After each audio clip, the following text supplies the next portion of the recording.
बिस्मिल्लाहिर्रहमानिर्रहीम। नाज़रीन अस्सलाम वालेकुम, मैं हूं आपका मेज़बान साबिर शाकिर वफाकी दारुल इस्लामाबाद से। कुछ ताज़ा तरीन इत्तलाआत हैं। आज का दिन काफ़ी इम्पोर्टेंट था क्योंकि दुनिया भर की नज़रें लगी हुई थीं इंसदाद दहशतगर्दी की अदालत पर। क्यों? उसकी वजह है कि हाई क्रिएट तो गवर्नमेंट ने खुद ही की थी। वफाकी वज़ीर दाखिला राना सनाउल्लाह साहब ने पिछले दिनों ये कहा था कि इमरान खान साहब को गिरफ्तार किया जा सकता है और उसके लिए एक अटेम्प्ट तो की गई बनी गाला, रात गए कोई 2-3 दिन पहले, लेकिन वो अटेम्प्ट कामयाब नहीं हो सकी। और उसकी वजह यह थी कि पब्लिक एक तो बहुत ज़्यादा आ गई और दूसरा राना सनाउल्लाह साहब भी समझदार हो गए हैं। उन्होंने बजाय इसके राना सनाउल्लाह साहब और वफाकी सेक्रेटरी दाखिला और वजारत दाखिला यूँ कह लीजिए, वो काफ़ी समझदारी का मुजाहरा किया और उन्होंने इमरान खान साहब की गिरफ्तारी करने के बजाय उन्होंने ये सारी चीज़ें तो की, लेकिन कोई भी इंतहाई इक़दाम नहीं उठाया। और राना सनाउल्लाह साहब ने यानी कि वजारत दाखिला ने बाकायदा तौर पे एक समरी भेजी वज़ीर आज़म ऑफिस और उनसे कहा गया कि इमरान खान साहब को गिरफ्तार करना है तो हमें तहरीरी तौर पे हुक्म सादर किया जाए। और उसकी वजह ये थी कि अगर इमरान खान साहब को गिरफ्तार किया जाता बनी गाला में और वहाँ पे यकीनन हंगामा होना था और लोगों ने रजिस्ट करना था और फिर कोई शरारती अनासर भी उसमें मौजूद हो सकते थे और उन शरारती अनासर ने कोई ना कोई गोली या कोई फायर करना था, जिसकी वजह से जवाबी फायरिंग भी हो जानी थी और बहुत ज़्यादा खून खराबे का अंदेशा था। और चूंकि ये एक वाक़या पहले सान्या मॉडल टाउन की सूरत में हमारे सामने मौजूद है और किरदार वही थे। दिलचस्प बात यह है कि सान्या मॉडल टाउन के वक्त जो मरकज़ी किरदार थे वही मरकज़ी किरदार अब एक जगह पे जमा है। और उस वक्त शहबाज शरीफ साहब वज़ीर आला पंजाब थे, तौक़ीर शाह साहब सेक्रेटरी थे उनके, सेक्रेटरी टू चीफ मिनिस्टर, और राना सनाउल्लाह साहब थे होम मिनिस्टर, वज़ीर कानून थे, और सेक्रेटरी दाखिला थे आज़म सलमान साहब जो बाद में वफाकी सेक्रेटरी दाखिला बने और आजकल वो पंजाब में मुहतसब हैं, सूबाई मुहतसब। तो ये सारा सिलसिला हुआ था और राना सनाउल्लाह साहब को अंदाज़ा था कि कुछ भी हो सकता है और वो इंक्वायरीज अभी तक चल रही हैं, मुकदमात अभी चल रहे हैं, लिहाजा राना सनाउल्लाह साहब ने वो गलती और वफाकी वजारत दाखिला ने वो गलती दोबारा करने की कोशिश नहीं की और कहा गया कि हमें तहरीरी तौर पे बता दिया जाए कि और हुक्म दिया जाए ताकि इसकी ओनरशिप जो है वो फेडरल गवर्नमेंट या प्राइम मिनिस्टर खुद लें, प्राइम मिनिस्टर ऑफिस खुद लें। वो अभी तक उसकी नहीं आई, फिर स्ट्रेटेजी तब्दील करने की गई थी कि चलें फिर कमरा अदालत से गिरफ्तार करने की कोशिश करेंगे क्योंकि एहतसाब अदालत उन्होंने पेश तो होना ही है। और फिर राना सनाउल्लाह साहब ने बयान भी दे दिया था। कल पाकिस्तान तहरीक इंसाफ ने यह फैसला किया था कि नहीं, हम हर सूरत में इमरान खान साहब ने कहा कि मैं कोर्ट ऑफ लॉ के सामने पेश होऊंगा। एंटी टेररिस्ट कोर्ट में गए, वो दहशतगर्दी की अदालत में, इंसदाद दहशतगर्दी की अदालत में वहाँ पे गए, अपेयर हुए और वहाँ पे इंतजाम काफ़ी किए गए थे। वहाँ पे आर्गूमेंट हुए, इमरान खान साहब खुद कमरा अदालत में मौजूद थे, बोलना चाह रहे थे, जज साहब ने उन्हें बोलने की इजाज़त नहीं दी और उनके वकला ने ही गुफ्तगू की और फिर उनकी गिरफ्तारी ना हो सकी क्योंकि एंटी इंसदाद दहशतगर्दी की अदालत ने उनकी ज़मानत जो है अबूरी ज़मानत वो मंजूर कर ली और 1 सितंबर तक उनकी ज़मानत मंजूर की है। और इस्तदा की गई थी कि उनकी ज़मानत जो है वो तवील अरसे के लिए कर दी जाए क्योंकि उन्होंने सियासी जलसों का ऐलान किया हुआ है, राब्ता अवाम मुहिम पे निकले हुए हैं, लेकिन अदालत ने ये इस्तदा नहीं मंजूर की बल्कि ऑलमोस्ट 1 वीक जो है उनको दे दिया गया और 1 हफ्ते की अबूरी ज़मानत मंजूर कर ली। इस तरीके से फौरी तौर पे किसी किस्म की कोई ऐसा ख़तरा वतरा नहीं आया। गुफ्तगू भी की इमरान खान साहब ने, उसमें भी उन्होंने बता दिया कि भाई उन्होंने तो कानूनी कार्रवाई का कहा था और कोई डंडा लेके मैंने खुद थोड़ी आना था। तो बहरहाल ये हुआ। दूसरी जानिब एक खबर पहले वो भी सुन लें कि हमारे कोलीग हैं जमील फारूकी साहब, एंकर पर्सन हैं, यूट्यूब पे एक्टिव हैं, काफ़ी ज़्यादा सोशल मीडिया पे एक्टिव थे, वो आपको पता गिरफ्तार हैं। उनके साथ भी काफ़ी गैर इंसानी रवैया अख्तियार किया गया गिरफ्तारी के दौरान, हिरासत के दौरान। वो सारी डिटेल्स वो बता चुके हैं, किस तरीके से उनको बरहना किया गया और उनको तशद्दुद का निशाना बनाया गया। अब उनका जिस्मानी रिमांड चल रहा था, वफाकी पुलिस के पास थे, इस्लामाबाद पुलिस के पास। इस्लामाबाद पुलिस से आज उनका बताया गया जी कि उनका मोबाइल बरामद कर लिया गया है और अब हमें ज़रूरत नहीं है, अब इनको FIA को ज़रूरत है। अब कल FIA के हवाले करने की दरख्वास्त वापस ले ली थी, लेकिन आज उन्हें कहा जाए जी हवाले किया जाए FIA के। तो अदालत ने ये सज़ा भी मंजूर कर ली और इम्कान यही था कि उनको डिस्चार्ज किया जाएगा, लेकिन उनका मामला थोड़ा सा पेचीदा हो गया है। दुआ करनी चाहिए अल्लाह ताला उनकी मुश्किलें आसान फरमाए। और अब वो FIA के हवाले हैं, कल FIA के मजिस्ट्रेट के सामने पेश किया जाएगा और फिर उनके मुस्तकबिल का कल फैसला होगा। अब ये चीज़ें हैं। उसके बाद अगली खबर आते हैं सितंबर काफ़ी, सितंबर जो है वो कहते हैं कि सितमगर साबित हो सकता है। सितंबर में 2-3 इवेंट होने हैं और जो इम्पोर्टेंट इवेंट है वो ये है कि सितंबर में नवाज शरीफ साहब की वतन वापसी का ऐलान किया गया है। और एक तो मुबैना तौर पे बताया जा रहा है कि यहाँ पे वो ऑलरेडी ओवरस्टे थे, उन्होंने वापस जाना ही जाना है।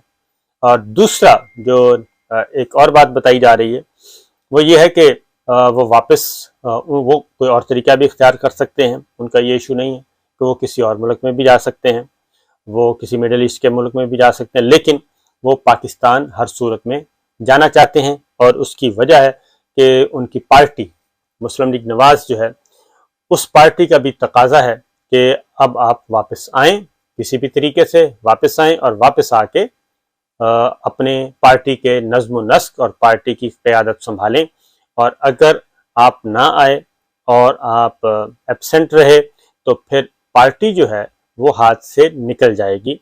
और जो पार्टी का बयानिया है, यानी कि मरियम बीबी का और नवाज शरीफ साहब का, वो बयानिया जो है वो दम तोड़ता जा रहा है, या उस दम को, उस बयानिए को पार्टी के अंदर ही किल किया जा रहा है। और उसके ताने बाने वो कह रहे हैं कि जी चूंकि शहबाज शरीफ साहब इस वक्त हुकूमत में हैं, प्राइम मिनिस्टर हैं और काबीना सब कुछ बनाई हुई है, तो वो प्रेशर जो है उस तरीके से आपकी गैर हाजिरी में जो हम करना चाहते हैं वो हो नहीं रहा। इसलिए आपका पाकिस्तान आना और पार्टी की क़यादत संभालना बहुत ज़रूरी है। उसकी वजह कुछ बताई जाती है कि कुछ ग्रुप्स जो हैं, यानी कि जो समझे जाते हैं कि नवाज शरीफ साहब के बहुत क्लोज हैं, मरियम साहिबा के बहुत क्लोज हैं, उनको लिफ्ट नहीं करवाई जा रही और उनको जिम्मेदारियां नहीं दी जा रही। और शहबाज शरीफ साहब जो हैं वो मामलात अपने हाथ में लिए हुए हैं और लिहाजा ये मामलात ख़राब हो रहे हैं और जो हम चाह रहे हैं, जिस तरीके से चाह रहे हैं, वो नहीं हो रहा।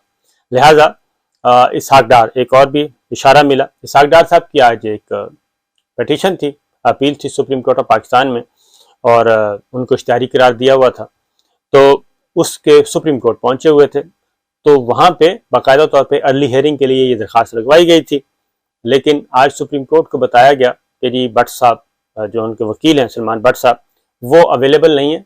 और तो जस्टिस एजाजुल अहसन साहब ने और जस्टिस मज़ाहर अली अकबर नकवी साहब ने पूछा कि ये तो अर्ली हेयरिंग के लिए लगवाई गई थी, तो उन्होंने कहा जी कल रात ही वो मुल्क से बाहर बैरून मुल्क गए थे, वापस आए मुल्क में, तो उनकी तबीयत ठीक नहीं है, लिहाजा इसको आप अर्जेंट कर दें। वो डेट इन ऑफिस हो गई है, तो डेट इन ऑफिस 2 हफ्ते के लिए उन्होंने कहा था मौखर कर दें, तो डेट इन ऑफिस हो गई है। जब भी भट्ट साहब, सलमान भट्ट साहब, तो उसमें भी ये इशू शायद नहीं है जो बताया गया अदालत में, उसके पीछे भी पॉलिटिकल इशू हैं, यानी कि ठीक है भट्ट साहब होंगे अलीग, लेकिन जो इशू बताया गया वो ये नहीं है। वो इशू ये है कि इसहाक डार साहब भी नवाज शरीफ साहब के साथ ही अब वापस आएंगे। अगर तो कोई पैकेज डील हो गई तो नवाज शरीफ साहब, इसहाक डार साहब दोनों ही पाकिस्तान पहुंचेंगे। अब डील क्या हो रही है? डील ये हो रही है कि नवाज शरीफ को कोशिश की जा रही है करने की, नवाज शरीफ साहब वापस जाना चाहते हैं। पहली बात तो ये है कि गिरफ्तार ना किया जाए और उनको लैंड करें पाकिस्तान में, गिरफ्तार ना हो, अपनी सियासी सरगर्मियां करें, सब कुछ करें। तो ये चीज़ पहले तो था कि पंजाब गवर्नमेंट अपनी थी, सब कुछ था, लेकिन अब ज़रा मुश्किल काम है। इसमें स्टैब्लिशमेंट कुछ नहीं कर सकती, मिलिट्री लीडरशिप, उसमें जब तक जुडिशरी ऑन बोर्ड ना हो। अब जुडिशरी में मामलात हैं, जुडिशरी के जरिए अब अदालत से रुजू करना पड़ेगा, अदालत के सामने सरेंडर करना पड़ेगा, कानून ये कहता है, और अदालत के सामने सरेंडर करें क्योंकि उनको सज़ा हुई है। जो असल मसला है उनको सज़ा हुई है, बड़ा पेचीदा मसला है, काफ़ी गहरी किस्म की सर्जरी करनी पड़ेगी सिस्टम में जाके, और सज़ा याफ्ता हैं, और फिर अंडरटेकिंग दे के गए थे, वो भी लंबा हो गया काम, फिर उनकी प्रॉपर्टीज़ की नीलामी का सिलसिला भी शुरू हो चुका है, एब्सकॉन्डर भी डिक्लेयर कर दिए गए हैं, काफ़ी है। तो वो सारी चीज़ों को रिवर्स करना एग्जेक्टिव ऑर्डर के ज़रिए तो मुमकिन नहीं है, लिहाजा इस पे कोई बनाने की कोशिश की जा रही है कि जनाब आए मिल बैठ के ज़रा बात करते हैं। एक विज़िट हो चुका है लंदन का, और दूसरा विज़िट अभी होना है, और मुझे बहुत ही करीब तरीन जो लोग हैं, मियाँ साहब के भी और मरियम बीबी के भी, उन्होंने भी ये बात कंफर्म की है कि सितंबर में हतमी मुज़ाकरात होंगे। और हतमी मुज़ाकरात एक फ़रीक का तो सारों को पता है, दूसरे फ़रीक का भी, तो अब तो दूसरे फ़रीक का भी सारों को पता है। तो देखते हैं कि ये मुज़ाकरात के उसूल और ज़वाबित क्या होंगे। जो चीज़ चल रही है वो अभी भी मैं आपको बता देता हूँ कि तीनों ऑप्शन मौजूद हैं जी। नंबर 1 एक्सटेंशन है। अब एक्सटेंशन के बदले में वो कहते हैं कि नवाज शरीफ साहब एक्सटेंशन तो हो जाएगी, हो सकती है, लेकिन उन्हें क्या मिलेगा, मसला ये है। और मसला यही है कि एक्सटेंशन होती है तो फिर नवाज शरीफ साहब कुछ ज़्यादा मांग रहे हैं। नवाज शरीफ साहब कहते हैं कि न सिर्फ वतन वापसी मुमकिन हो, बल्कि जो उनकी डिस्क्वालिफिकेशन है लाइफ टाइम की, उसको भी रिव्यू करना चाहिए, वो भी ख़त्म होनी चाहिए। अब उनकी ख़त्म होगी तो जहांगीर तरीन साहब की भी ख़त्म हो जाएगी, और फिर कल कलान अगर इमरान खान साहब को सज़ा होती है तो इमरान खान साहब की भी फिर जो डिस्क्वालिफिकेशन है वो 5 साल के लिए होगी, और 5 साल के बाद वो भी वापस आ जाएंगे पॉलिटिक्स में। यानी जो इन शॉर्ट आपको बताऊं कि नवाज शरीफ साहब वापस आ जाएं, वो उनके 5 साल पूरे हो चुके हैं, वो डिस्क्वालिफिकेशन जो नाहली है वो 5 साल कर दी जाए, वो लेजिस्लेशन भी हो सकती है कि लेजिस्लेशन के ज़रिए कर दी जाए, और उस पे प्रेसिडेंट साहब एक दफ़ा एतराज़ आयद कर सकते हैं, दोबारा नहीं करेंगे, दोबारा कर नहीं सकते, वो फिर सुप्रीम कोर्ट में चैलेंज होगा। तो इसके लिए ये चीज़ें तरतीब दी जा रही है, क्योंकि जुडिशरी को इस तरीके से इस वक्त ये नहीं कहा जा सकता कि आपको जुडिशरी को मैनेज कर लेंगे, वो पॉसिबल नहीं है। तो इसके लिए लेजिस्लेशन चाहिए होगी, तो लेजिस्लेशन के ज़रिए ही ये सब कुछ मुमकिन हो सकेगा। तो लिहाजा जो बात समझ आती है वो ये है कि लेजिस्लेशन के ज़रिए नाअहली जो है वो कम कर दी जाए, उसको 5 साल कर दिया जाए। 5 साल करते हैं तो जहांगीर तरीन भी एलिजिबल हो जाएंगे और नवाज शरीफ साहब भी एलिजिबल हो जाएंगे। बाकी सज़ाएँ जो चल रही हैं वो अलग मामला है, सज़ाओं का फिर सुप्रीम कोर्ट में या हाई कोर्ट से रुजू किया जाएगा, हाई कोर्ट में केस चल रहा है उसका। तो दूसरा जो है मरियम बीबी का, वो भी हाई कोर्ट में पेंडिंग है मामला, उनकी भी अपीलें चल रही हैं, इरफान कादर साहब वकील हैं। इमरान खान साहब जो हैं वो कहते हैं कि सितंबर में उनके लिए भारी कर दिया जाए और बाकियों को ईज कर दिया जाए, और अगला इलेक्शन जो है वो इमरान खान साहब के बगैर लड़ा जाए और इनके साथ लड़ा जाए। तो बहरहाल ये चीज़ें हैं, ये कुछ खबरें हैं, मैंने कहा आपसे शेयर कर लूँ, लेकिन ये ज़ाहिर है ये एक साइड की स्टोरी है, एक साइड की ख्वाहिशात हैं, एक साइड की डिमांड्स हैं। तो देखते हैं जी क्या होता है। इजाज़त दीजिए, अल्लाह।